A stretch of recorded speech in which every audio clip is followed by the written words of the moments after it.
दोस्तों सीमा हैदर को तो आप जान ही रहे होंगे, जिन पे अभी बहुत ज्यादा बवाल मचा हुआ है। अब खबर सामने आ रही है कि उन पर जानलेवा हमला किया गया है। दरअसल सीमा हैदर के घर पर एक व्यक्ति पहुंचा। बताया जा रहा है कि पहले उस शख्स ने सीमा हैदर के दरवाजे पर जोर जोर से पैर मारे, उसके बाद वो घर में घुस गया। उसने घर में घुसते ही सीमा हैदर का गला तक दबा दिया। ये न्यूज में चल रहा है। सीमा हैदर की आवाज सुनते ही लोग इकट्ठा हो गए और सीमा हैदर को बचाया गया। बताया जा रहा है कि ये व्यक्ति गुजरात से आया था और वो मानसिक रूप से अस्वस्थ है।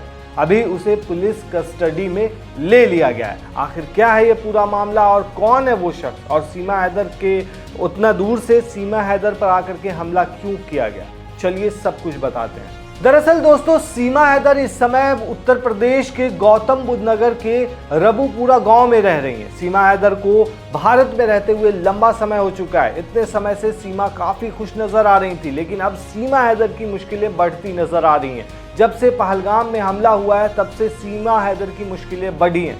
सीमा हैदर को आदेश दिया गया है कि उन्हें पाकिस्तान रवाना होना पड़ेगा।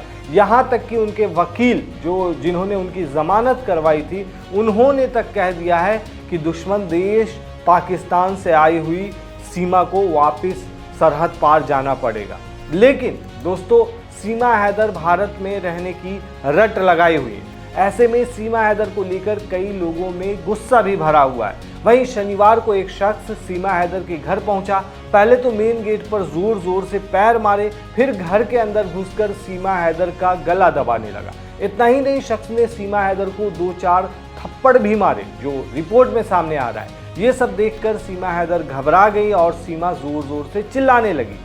उसके बाद उनका शोर सुनकर घर के लोग, आसपास के लोग भी वहां पहुंच गए। लोगों ने हमलावर की पिटाई की। जैसे ही ये खबर पुलिस को मिली, पुलिस भी मौके पर पहुंची और हमलावर को अपनी हिरासत में ले लिया। ऐसे में युवक ये दावा कर रहा है कि सीमा हैदर ने उन पर काला जादू कर दिया था। वहीं युवक को पकड़ने के बाद एसीपी ने बयान दिया है कि युवक का मानसिक हालत ठीक नहीं है। युवक की पहचान भी हो चुकी है।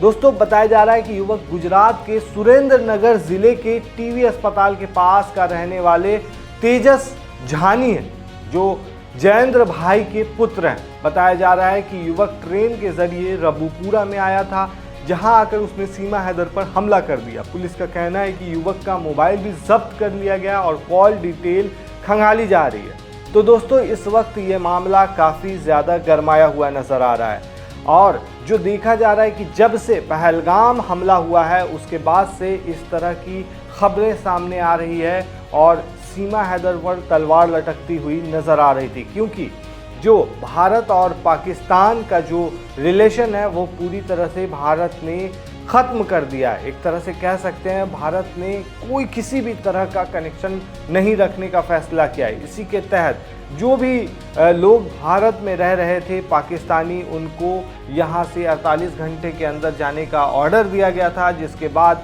ये बातें भी सामने आई हुई थी कि क्या सीमा हैदर को भी वापस जाना पड़ेगा, क्योंकि उनकी जो है पाकिस्तान की नागरिकता है और वो गलत तरीके से नेपाल होते हुए भारत घुसी थी। तो ऐसे में उनका मामला फ़िलहाल कोर्ट के अंदर है और फिलहाल वो भारत के अंदर ही हैं और इस मामले को लेकर के भी दोस्तों काफ़ी ज़्यादा बवाल मचा था। आपको बता दें कि उनके जो वकील हैं, जो हेमंत पारासर हैं, उन्होंने क्या कहा था। उन्होंने कहा था कि पाकिस्तान हमारा दुश्मन देश है और सीमा हैदर भी उसी दुश्मन देश की नागरिक है।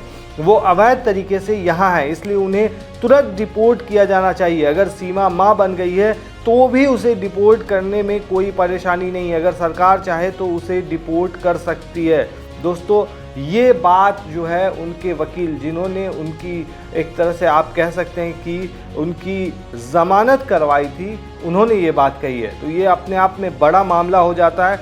वहीं अब जो खबर जो सामने आई है दोस्तों, ये बड़ा है कि कैसे कोई भी शख्स गुजरात से आकर के उन पर हमला कर देता है, क्योंकि जाना न जाना या फिर कोई भी कार्रवाई हो वो एक तरह से प्रशासन फैसला करेगी, सरकार फैसला करेगी, लेकिन किसी भी इंसान का वहां पहुंच करके उन पर हमला कर देना या घर में घुसने की कोशिश करना, ये कहां तक जायज़ है। और जहां तक बताया जा रहा है कि मानसिक स्थिति उसकी सही नहीं है, तो ऐसे में लोग ये भी सवाल उठा रहे हैं कि आखिर वो शख्स गुजरात से कैसे ट्रेन से होकर के आ गया, यहाँ तक पहुँच गया, मतलब रबूपुरा जो भी गांव है उनका वहाँ तक पहुँच गया। कोई कह रहा है उनके नोएडा वाले घर पे हमला किया है, तो कोई इस तरह के बयान सामने आ रहे हैं, मिली जुली प्रतिक्रिया सामने आ रही है। दोस्तों आप क्या कहते हैं इस पूरे मामले पर, हमें कॉमेंट में ज़रूर बताएं।